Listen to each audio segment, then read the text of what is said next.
మనకు దయచేయమని దివ్య సప్రసాదాన్ని ప్రార్థిద్దాం. మనలో ఉన్నటువంటి పాపాన్ని, తప్పిదాలని, పొరపాట్లని, బలహీనతల్ని ప్రభువును సమర్పిస్తూ మన హృదయాన్ని పవిత్రపరిచి ప్రభుని ఆహ్వానించే శక్తిని, అనుగ్రహాన్ని మనకు దయచేయమని దివ్య సప్రసాదాన్ని ప్రార్థిద్దాం.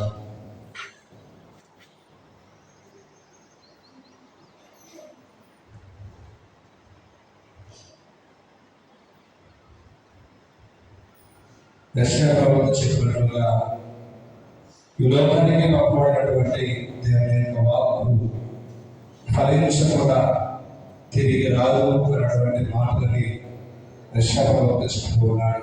ఈ రోజున మన వినబోయే వాక్యం కూడా మనకి వినిపించబడబోతున్నటువంటి దేవుని యొక్క వాక్కు కూడా మన హృదయాలను నాటబడాలని, వ్యర్థముగా పోకుండా ఆ వాక్యానుసారంగా మన జీవితాలని మలుచుకొని దేవునికి